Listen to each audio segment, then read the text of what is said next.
Hello dear, welcome करता हूं आप सभी को यूट्यूब चैनल नर्सिंग ज्ञान में। जैसा कि आप लोग को मैं बताया कि इस सप्ताह में ऐसे ऐसे प्रश्न देखेंगे जो फर्स्ट ईयर में भी पढ़ना है और सेकेंड ईयर में भी पढ़ना है, और पढ़ना ही नहीं बहुत महत्वपूर्ण है एग्ज़ाम के दृष्टिकोण से।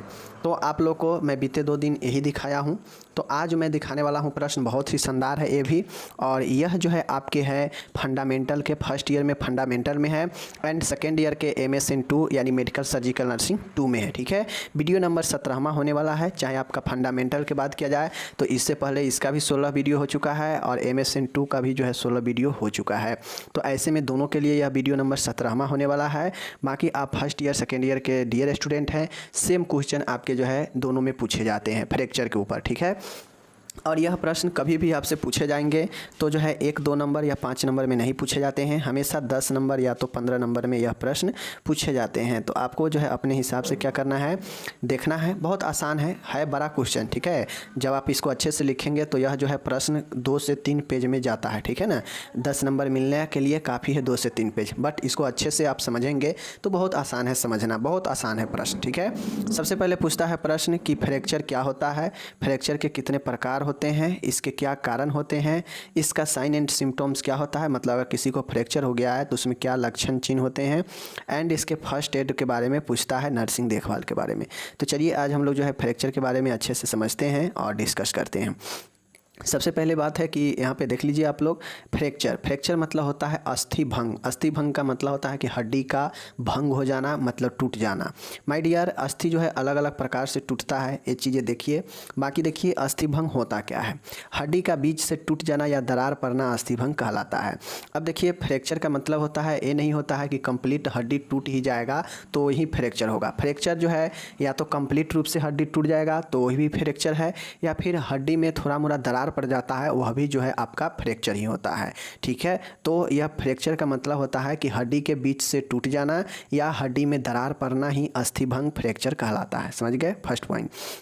नेक्स्ट है, जब किसी व्यक्ति द्वारा अस्थि अथवा हड्डी पर ज़्यादा जोर डाला जाता है तो हड्डी अस्थि टूट जाती है। माय डियर, यहाँ पे देखिएगा, ज़्यादा जोर देने का मतलब है, ठीक है ना, जब कोई व्यक्ति द्वारा हड्डी पर अस्थि पर ज़्यादा जोर डाला जाता है तो हड्डी टूट जाती है या जो है बिखर जाती है। इसका मतलब होता है कि जैसे आपको कोई चीज़ से ठोकर लगेगा, तो ठोकर लगने का मतलब क्या होता है, आपके हड्डी पर जोर पड़ेगा, आप इधर से बल देंगे, आपका इधर बॉडी रहेगा और उधर से कोई चीज़ का ठोकर लगेगा, तो दोनों के बीच में क्या होगा, टकराव होगा, जिससे जोर हड्डी पर पड़ेगा और हड्डी जो है क्या होता है, टूट जाता है। इसी प्रकार से किसी चीज़ से एक्सीडेंट करते हैं तो वहाँ भी हड्डी पर ही जोर लगता है। तो यही कहता है कि जब किसी व्यक्ति द्वारा अस्थि या हड्डी पर ज़्यादा जोर डाला जाता है, अब यह ज़्यादा जोर हो सकता है एक्सीडेंट के कारण, चोट के कारण हो, ठीक है, अनेकों प्रकार से होता है, तो हड्डी या अस्थि टूट जाती है। ठीक है, अस्थि भंग से पूर्णतः अपंगता भी हो सकता है। आप लोग देखते हुए कभी कभी ऐसा जो है एक्सीडेंट होता है और व्यक्ति का ऐसा जो है फ्रैक्चर होता है कि उसको कंप्लीट जो है डिजेबिलिटी भी आ जाता है, मीन्स कहा जाए तो एक प्रकार से उसे पूर्ण विकलांगता जो है व्यक्ति के अंदर आ जाता है। ठीक है, एवं कुछ मामलों में अस्थि भंग के कारण व्यक्ति में मृत्यु भी हो जाती है। क्यों? क्योंकि अगर भयानक फ्रैक्चर हुआ है तो वह फ्रैक्चर क्या करता है, नस को दाब देता है, आर्टरी और वेन को दाब देता है। ठीक है, जिससे होता है कि उस जो है बॉडी के ब्लड सप्लाई बंद हो जाता है और फिर व्यक्ति का जो है डेथ हो सकता है।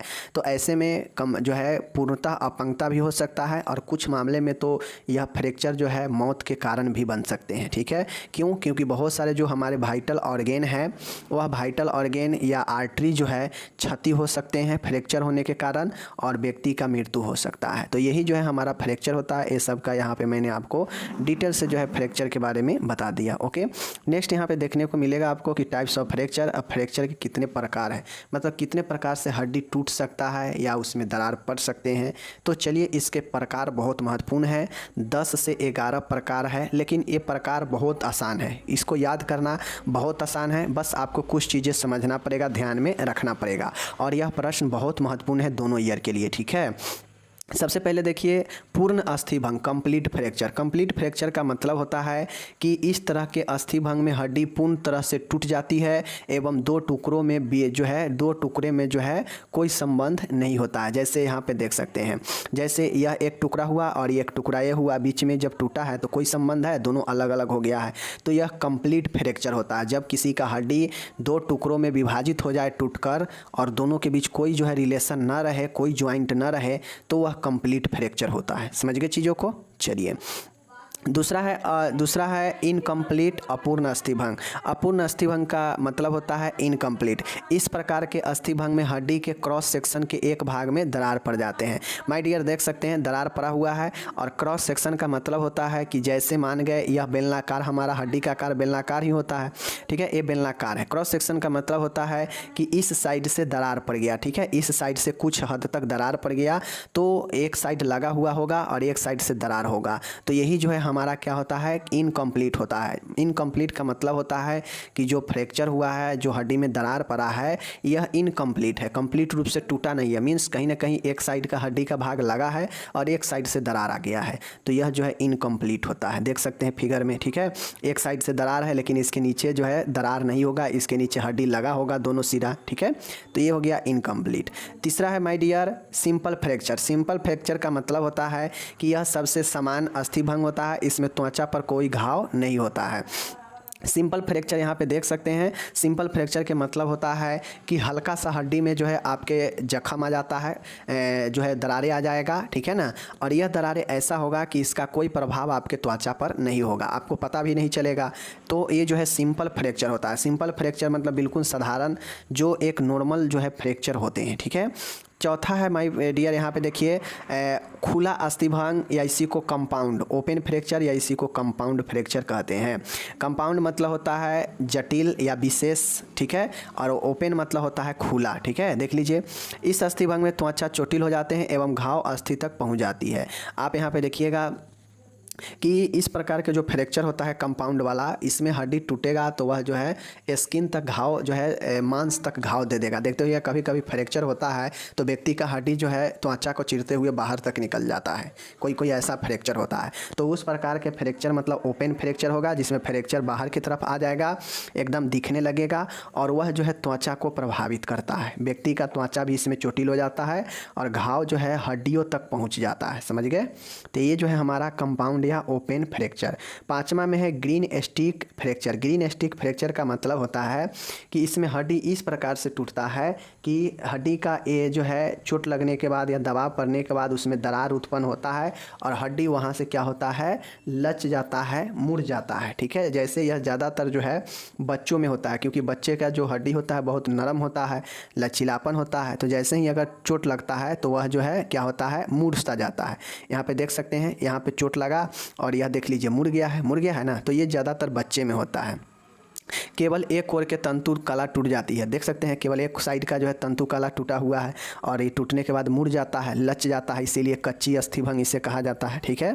तो ये जो है आपको इस प्रकार के होता है कि टूटने के बाद हड्डी एक ओर झुक जाती है, जो कि आपको दिखाई भी देता है, ठीक है। तो ये हो गया। छठा है अनुप्रस्थ अस्थिभंग ट्रांसवर्स फ्रैक्चर। ट्रांसवर्स फ्रैक्चर का मतलब होता है कि इसमें जो हड्डी टूटता है वह आर पार कर देता है। जैसे मान गए हाथ का हड्डी है, मैं यहीं पर बता देता हूँ इस फिगर में, जैसे हाथ का ये दो हड्डी यहाँ से आया है, ठीक है। मान गए अगर ये वाला हड्डी टूटा है तो ये जो ट्रांसवर्स में होता है कि टूटने के बाद ये हड्डी इसके आर पार कर जाएगा या ये हड्डी इसके आर पार आ जाएगा, ठीक है ना, मतलब ट्रांसवर्स कर जाएगा। या तो टूटने के बाद यह नीचे आ जाएगा तो ये ऊपर चला जाएगा ऐसे, ठीक है, या फिर ये आगे चला जाएगा तो जो है आपका पीछे वाला नीचे आ जाएगा। तो इस प्रकार से आर पार हड्डी कर जाता है, तो ये जो है ट्रांसवर्स होता है, अनुप्रस्थ अस्थिभंग। ओके। सातवां है तिरछा अस्थिभंग। तिरछा अस्थिभंग का मतलब होता है कि इसमें हड्डी जो है, इसमें हड्डी के आर पार तिरछी टूट जाती है। तिरछी टूटने का मतलब होता है कि जैसे एक हड्डी है, ए है, ठीक है, और ऐसे है, ठीक है, ए हड्डी हो गया, उसके बाद जो है ए होगा, तो इसी प्रकार से ठीक है। इस प्रकार से ऐसे जो है आपके ये हड्डी हो गया, तो यही जो है तिरछी हड्डी है। मान गए यहाँ से टूटा तो यह भी हड्डी ऊपर जो है पार कर गया और यह भी हड्डी इसके पार कर गया और तिरछा है, तो यही तिरछा जो है क्या होता है, आपके ऑब्लिक फ्रैक्चर होते हैं, तिरछे टूट जाता है और दूसरे एक दूसरे को आर पार कर जाता है। ओके। स्पाइरल अस्थिभंग, स्पाइरल का मतलब ही होता है कि घुमावदार, हड्डी के बेलनाकार भाग के मध्य में शाफ्ट के चारों ओर टूट पड़ जाता है। जैसे मानिए ये हड्डी है, ठीक है, ये हड्डी है, समझ गए, ये हड्डी है, समझ गए। अब इसके चारों साइड से क्या होता है, चारों साइड से इसके टूट पड़ जाता है, समझ गए चीज़ों को। देखिए ध्यान से देखिए, जैसे ये हड्डी है, ठीक है, ये हड्डी के चारों साइड से जो है क्या होते हैं, टूट पड़ जाते हैं।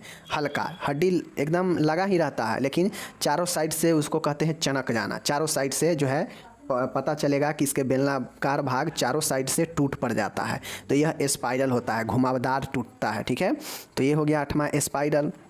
9वां है बहुखंड कम्युनिटेड फ्रैक्चर। कम्युनिकेटेड फ्रैक्चर का मतलब होता है कि इसमें हड्डी टूटता है और कई भागों में विभाजित हो जाता है। ठीक है, मतलब कई टुकड़ों में हड्डी जो है विभाजित हो जाता है, तो यही कम्युनिटेड फ्रैक्चर होता है। ओके, और यह टूट जाएगा तो समझ लीजिए बहुत दिक्कत हो जाता है। अगर हड्डी कई भाग में टूट गया है तो बहुत दिक्कत देता है। ओके, नेक्स्ट है 10वां धंसा हुआ अस्थिभंग डिप्रेस फ्रैक्चर। और इस प्रकार के जो फ्रैक्चर होता है, ज़्यादातर अगर खोपड़ी में हड्डी टूटा है या चेहरे के हड्डी टूटा है तो टूटने के बाद अंदर ही धंस जाता है, तो इसीलिए हम जो है इसे धंसा हुआ अस्थिभंग कहते हैं, डिप्रेस्ड फ्रैक्चर।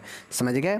नेक्स्ट है 11वां नंबर विकृतिजन अस्थिभंग। विकृतिजन अस्थिभंग का मतलब होता है पैथोलॉजिकल फ्रैक्चर। पैथोलॉजिकल फ्रैक्चर का मतलब होता है कि आपको किसी न किसी रोग के कारण, किसी न किसी संक्रमण के कारण आपके हड्डी कमज़ोर होने लगता है, भंगुर हो जाता है, और फिर वहाँ पे कमज़ोर होने के कारण थोड़ा भी जो है ठोकर लगने या थोड़ा भी वजन पड़ने पर हड्डी आपके वहाँ से विकृत हो जाते हैं, टूट जाते हैं, और यही जो है हमारा पैथोलॉजिकल फ्रैक्चर होता है। तो चीज़ों को समझना बहुत आसान है। ठीक है, देख लीजिए यहाँ पे रोगी को अगर कोई हड्डी जैसे अस्थि कोशिका, अस्थि का जीर्ण शोथ, हड्डियों का विक्षेपण, ट्यूमर आदि की बीमारी होती है तो ऐसी दशा में होने वाला अस्थिभंग विकृतिजन अस्थिभंग कहते हैं। सीधा समझिए कि हड्डी किसी न किसी रोग के कारण, चाहे वो हड्डी का कोई भी रोग हो, अगर उसके कारण हड्डी कमज़ोर हो गया है और उसके कारण अगर थोड़ा सा भी ठोस लगता है, थोड़ा भी अगर ठोकर लगता है और हड्डी क्रैक कर जाता है, फ्रैक्चर हो जा रहा है, तो समझिए कि यह आपके विकृतिजन जो है फ्रैक्चर है। समझ गए। तो ये जो है पैथोलॉजिकल फ्रैक्चर होता है। यहाँ पे देख सकते हैं हड्डी कमज़ोर होने से थोड़ा भी ठोकर लगेगा और ये क्या हो जाएगा, टूट जाएगा, तो ये पैथोलॉजिकल फ्रैक्चर होगा। नो फ्रैक्चर मतलब बिल्कुल हड्डी सही रहेगा तो नो फ्रैक्चर होगा। ठीक है, तो ये कुल 11 प्रकार के फ्रैक्चर मैंने आपको बता दिया। नाम है में एक बार यहीं पे रिपीट कर देते हैं कौन कौन है। सिंपल देख लीजिए, कोई कहीं लिखिए, कोई दिक्कत नहीं है। सिंपल फ्रैक्चर, ठीक है, कंपाउंड फ्रैक्चर यानी उसी को ओपन फ्रैक्चर कहते हैं, complete fracture, incomplete fracture, green stick fracture, कच्ची अस्थिभंग। ठीक है, उसके बाद हम लोग यहाँ पे देखे हैं क्या चीज़, डिप्रेस्ड फ्रैक्चर, धंसा हुआ अस्थिभंग। उसके बाद हम लोग देखें पैथोलॉजिकल फ्रैक्चर। ओके, उसके बाद हम लोग यहाँ पे आप लोग को देखे हैं, आप लोग यहाँ पे देख सकते हो बहुखंडी मतलब मल्टीपल, या इसी को कम्युनिटेड फ्रैक्चर कहते हैं। स्पाइरल फ्रैक्चर है, ऑब्लिक फ्रैक्चर है, ट्रांसवर्स फ्रैक्चर है। तो बाकी के तो नाम बता ही दिए, तो ये सारे के सारे फ्रैक्चर आप माइंड में याद रखिएगा और लिखना इसके नाम से ही स्पष्ट है, नाम से ही स्पष्ट इसका जो है मतलब ही है। ठीक है, अब यहाँ पे देख लीजिए अस्थिभंग किन किन कारणों से होता है। किसी को अगर कोई फ्रैक्चर होता है तो किन किन कारणों से फ्रैक्चर जो है हो सकते हैं, समझ गए।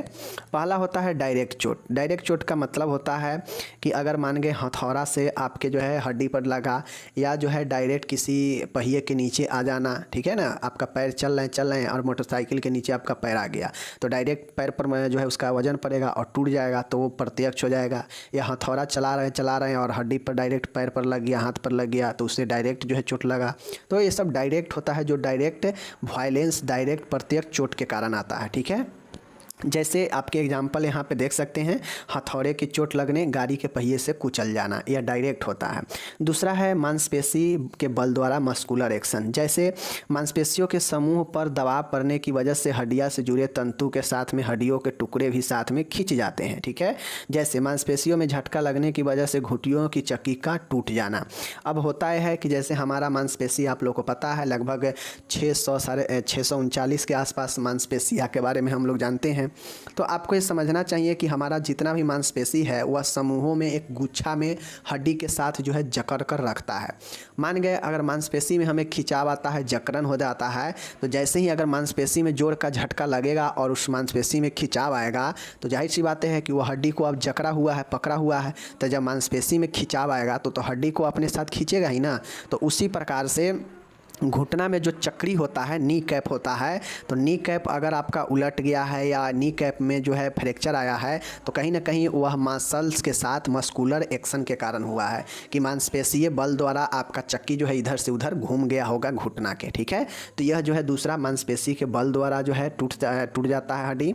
समझ गए चीज़ को। चलिए तीसरा देखिएगा, अस्थियों के बल द्वारा। अस्थि के बल का मतलब होता है कि जब किसी जोड़ के मुड़ने से हड्डियों के अस्थिबंध पर दबाव पड़ने से खींच जाते हैं जिसके कारण अस्थि में दरार पड़ जाती है। जैसे ठोकर लगने की वजह से टांग के नीचे का भाग या टखने की हड्डी में दरार पड़ जाती है। अस्थिबंध लिगामेंट के फोर्स। अब जैसे होता है जो अस्थि बंध है जहाँ पर हमारा अस्थि जो है लिगामेंट के द्वारा कनेक्ट है एक हड्डी दूसरे हड्डी से, तो मान गए अगर ठोकर लगेगा तो उस लिगामेंट में क्या होगा, बहुत ज़्यादा जो है प्रेशर पड़ता है, प्रेशर दबाव पड़ता है जिसके कारण जो हड्डी है वह क्या होता है, खिंच जाता है। जहाँ से लिगामेंट से कनेक्ट है अगर वहाँ पे जो है लिगामेंट बहुत कस के जो है पकड़ा रहता है, बहुत कनेक्ट रहता है मजबूती के साथ, तो जैसे ही अगर ठोकर लगता है तो क्या होता है, वह लिगामेंट जो है इधर से उधर क्या होता है, घूम जाता है, जिसके कारण जो है दबाव पड़ता है हड्डी पर और वह हड्डी वहाँ से क्रैक कर जाता है। तो यह लिगामेंट के फोर्स द्वारा भी व्यक्ति का हड्डी टूट जाता है। समझ गए। जैसे आप लोग देखते होइएगा कि नीचे आप लोग देखते होइएगा कि टांग के जो टखना वाला हड्डी होता है उसमें दरार पड़ जाता है। क्यों? क्योंकि चलते चलते आदमी चल रहा है और नीचे जो है चोट लगा, चोट लगने से जो लिगामेंट होता है पैर वाला जो ज्वाइंट करता है वह जो है खींचता है, खींचने से हड्डी पर प्रेशर पड़ता है और जिससे हड्डी पर जहाँ प्रेशर पड़ा वहाँ से वह फ्रैक्चर कर गया। तो यह जो है लिगामेंट के फोर्स द्वारा कारण होता है। चौथा है अप्रत्यक्ष चोट, इनडायरेक्ट चोट। इनडायरेक्ट चोट के मतलब होता है कि जैसे हम चल रहे हैं गड्ढा में मेरा पैर पड़ गया तो वहाँ पे भी जो है क्या होता है, हड्डी में फ्रैक्चर हो सकता है। ठीक है, चल रहे हैं मुंह के बल गिर गए तो इससे भी जो है इनडायरेक्ट चोट से जो है हमारा हड्डी टूटता है। ठीक है ना। तो अनेक प्रकार के कारण हो सकते हैं जिसमें इनडायरेक्ट में जो है आपके हो सकते हैं एक कारण। ठीक है, तो ये सब जो है आपके क्या हो गए, अप्रत्यक्ष चोट। तो एक कारण में याद रखिएगा, डायरेक्ट वायलेंस मतलब अप्रत्यक्ष चोट और एक अप्रत्यक्ष चोट। ठीक है, दो यही हो गया। एक होता है मस्कुलर एक्शन के कारण, मांसपेशीय के दबाव के कारण, और एक होता है अस्थि बंध के जो है दबाव के कारण। तो ये चार कारण से आपके हड्डी टूटते हैं। समझ गए। ज़्यादातर जो होता है वो डायरेक्ट जो है कारण ही होता है जिसमें व्यक्ति ठोकर लग जाता है, डायरेक्ट जो है व्यक्ति जो है किसी गाड़ी के नीचे आ जाता है। ठीक है, या किसी चीज़ों से डायरेक्ट चोट लग जाता है। तो ये सब डायरेक्ट जो है आपके चोट लगने के कारण ज़्यादातर जो है फ्रैक्चर होता है। बाकी इनडायरेक्ट अगर चोट लगता है तो इससे भी हो जाता है, जैसे गड्ढे में गिर जाना, चलते चलते ऊंच नीच में पैर पड़ने से हो जाता है। ठीक है, मुंह के बल गिर जाने से हो जाता है। तो ये सब इनडायरेक्ट भी होता है। ओके, अब यहाँ पे एक चीज़ देख लीजिए, हम लोग प्रकार देख लिए, कारण देख लिए, अस्थिभंग होता क्या ये देख लिए। अब आपको बताना पड़ेगा कि किसी व्यक्ति का अगर हड्डी टूट गया है, फ्रैक्चर हो गया है, तो उसमें क्या क्या चिन्ह और लक्षण दिखाई पड़ेंगे। तो जाहिर सी बातें हैं, आप लोग कॉमन सी चीज़ें हैं, आप लोग खुद समझते हैं कि अगर किसी का हड्डी टूट जाएगा तो उसमें क्या क्या जो है चीज़ें दिखाई देंगे, क्या क्या लक्षण चिन्ह होंगे। तो जानते हैं कि दर्द होना अस्थिभंग का सबसे प्रमुख लक्षण है, तो ये तो दिखाई देगा ही देगा, महसूस होगा ही होगा। छूने पर प्रभावित अंग में दर्द होगा। अब जहाँ प्रभावित इफेक्टेड एरिया है वहाँ पे छुएंगे तो दर्द करेगा, टच करने पर दर्द का लगातार बढ़ते रहेगा और जब तक अस्थि के भाग को आप गतिहीन नहीं कर देते हैं तो यह दर्द होते ही जाएगा। नेक्स्ट है 4th नंबर का, छूने या हिलाने पर भी दर्द करता है। अगर जिस भाग में टूटा है आप उसको कोशिश करते हैं कि इसे इधर से उधर किया जाए तो काफ़ी दर्द होता है। ओके, नेक्स्ट है अस्थिभंग के स्थान पर सूजन आता है। जहाँ फ्रैक्चर है वहाँ पर स्वेलिंग होने लगता है, आप लोग देखते हैं। उसके बाद है क्रैक की ध्वनि सुनाई देना या हड्डियों के आसपास में रगड़ महसूस करना, जिसे क्रेप्टिस कहते हैं।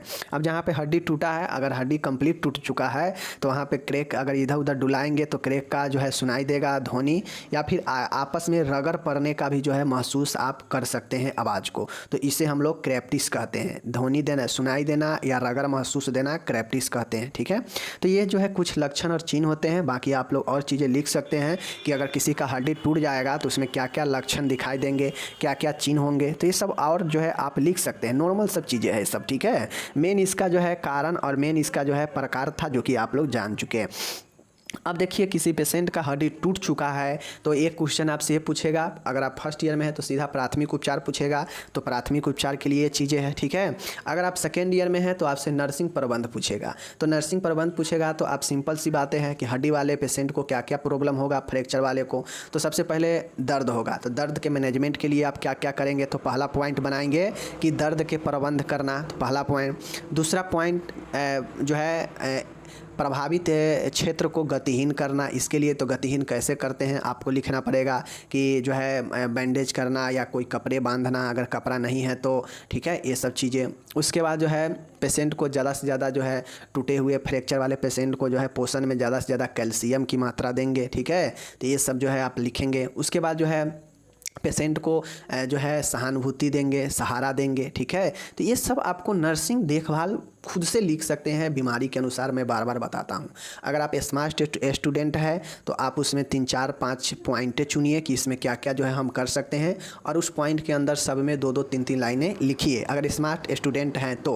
अगर आप सीधे नॉर्मल एवरेज सोच रहे हैं कि हाँ हम लिख देंगे चले आएंगे कॉपी फुल हो जाएगा, तो फिर आप एज ए नर्स जो है 10-15 पॉइंट सोचिए उस बीमारी के लिए, और उसमें जो है डायरेक्ट 10 से 15 पॉइंट नर्सिंग देखभाल में लिख दीजिए। तो दोनों तरीका है, बट एक तरीका स्मार्ट बनाता है और एक तरीका आपको एवरेज जो है देखभाल बताता है, ठीक है। बाकी देख लीजिए प्राथमिक उपचार में क्या क्या कर सकते हैं, हो सकता है सेकेंड ईयर वाले को फर्स्ट एड भी पूछ दे, तो देख लीजिए बाहरी रक्तस्राव के लिए दिखे, अगर हो तो डायरेक्ट प्रेशर या एलिवेशन विधि से उपचार करें। सबसे पहले अगर फ्रैक्चर गंभीर है, उसको त्वचा पर भी जो है प्रभावित किया है, तो हो सकता है ब्लीडिंग आए, तो ब्लीडिंग के लिए जो है डायरेक्ट प्रेशर दे या एलिवेशन विधि से जो है उसे रक्तस्राव को कम करे फर्स्ट एड में। अनावश्यक घायल को हिलाए ना, जबकि बहुत अधिक आवश्यक ना हो, ठीक है। अगर आप चाहते हैं कि पेशेंट को हम ज़्यादा हिलाए डुलाए तो काफ़ी पेनफुल हो सकता है, तो आवश्यक होने पर ही जो है आप उससे क्या करें, छुए, वरना उसके जो जिस अवस्था में उसका वो जो एरिया है उसको रहने दें, ठीक है। तीसरा है कभी भी हड्डियों को उनकी समान अवस्था में लाने का प्रयास नहीं करें, और आप एक खुद समझे कि आप एक डॉक्टर नहीं हैं, आप एक फर्स्ट एड देने वाले हैं, तो आप कभी भी जो है पेशेंट के जो टूटा हुआ अस्थि है उसको नॉर्मल वे में लाने का प्रयास नहीं करेंगे, वरना वो बहुत जो है आपके दर्दफुल होता है, पेनफुल होता है, ओके। कभी भी हड्डियों को वही है उनकी समान अवस्था में लाने का प्रयास ना करें। अगर चोटिल अंग को गतिहीन करना हो तो तकिए, मैग्नीज या ड्रेसिंग से सहारा दे। अगर आप चाहते हैं कि जहाँ पे चोट लगा है उसको अंग को हमें अभी गति को हीन कर देना है, मूवमेंट को रोकना है, तो चाहे तो आप उसके नीचे तकिया लगा दे या मैगजीन का इस्तेमाल करें, या फिर ड्रेसिंग करके आप उसे गतिहीन कर सकते हैं, ठीक है। 5वां में है अस्थिभंग के स्थान से नीचे रक्त का संचरण चेक करें, और आपको ये चेक करना चाहिए कि जहाँ पे टूटा हुआ है उसके नीचे जो है ब्लड सर्कुलेशन हो रहा है या नहीं हो रहा है। अगर नहीं हो रहा है तो इसके लिए भी काम करेंगे, ठीक है। चूँकि अगर नीचे ब्लड सर्कुलेशन नहीं हो रहा होगा तो क्या होगा, दिक्कत होगा, ब्लड जो है आगे जाने से बंद हो जाएगा। नेक्स्ट है आपके घायल को दिलासा व सहारा दे। अब जो भी पेशेंट के साथ ये फ्रैक्चर हुआ है उसको आपको जो है दिलासा देना पड़ेगा, सहारा देना पड़ेगा। तो एज ए नर्स आप फर्स्ट एड में और सारे चीज़ों को लिख सकते हैं, फर्स्ट एड में क्या क्या जो है करेंगे। तो फर्स्ट एड में कुछ खास करते नहीं हैं, बस जो हो आप बढ़िया करने का प्रयास करते हैं, अनावश्यक चीज़ों से करने से बचते हैं, बस यही चीज़ें ध्यान में रखिएगा। बाकी नर्सिंग देखभाल पूछेगा तो आप सारे मदद जो है लिख सकते हैं, दर्द के लिए दवाइयाँ हो गया, पोषण में क्या क्या देंगे, ठीक है, देखभाल कैसे करेंगे, सहारा कैसे देंगे, तो ये सारे के सारे चीज़ जो है आप एक देखभाल में लिख सकते हैं एज ए नर्स। तो ये आपको ध्यान देना पड़ेगा कि क्वेश्चन में हमें जो है प्राथमिक उपचार पूछा है या नर्सिंग देखभाल पूछा है। नर्सिंग देखभाल पूछेगा तो टोटल चीज़ लिखेंगे, उसके दवाई से लेके, बीमारी से लेके, सहारा से लेके टोटल चीज़ें लिखेंगे। सिर्फ फर्स्ट एड पूछेगा तो फर्स्ट एड में जानते ही हैं कि ज़्यादा कुछ हम कर नहीं सकते हैं, बस मदद करेंगे पेशेंट को अच्छा करने के लिए, अस्पताल तक पहुंचाने के लिए। तो फर्स्ट एड में यही सब होता है, दिलासा दिलाते हैं, ठीक है। अनावश्यक कामों को करने से बचते हैं, अपने से दिमाग नहीं लगाते हैं कि हाँ पेशेंट को हड्डी टूटा है तो उसको आपस में लगा दे, ठीक है, या फिर एक सीधे में ला कर दे, तो ऐसा सब नहीं करते हैं। बस आप उसको मदद कर सकते हैं, ज़्यादा से ज़्यादा सहारा कर सकते हैं, ठीक है ना, अस्पताल तक पहुंचा सकते हैं, घर वालों को सूचना दे सकते हैं, तो ऐसे जो है फर्स्ट एड में करते हैं। बाकी देखभाल की बात हो तो एज ए नर्स हम टोटल देखभाल लिखेंगे, ठीक है। तो ये मैं आपको दोनों तरीक़ा से बता दिया। मेन होता है समझना कि आप कितना समझते हैं बीमारी को। जब बीमारी को समझ लेते हैं तो आराम से जो है नर्सिंग देखभाल आप लिख पाएंगे।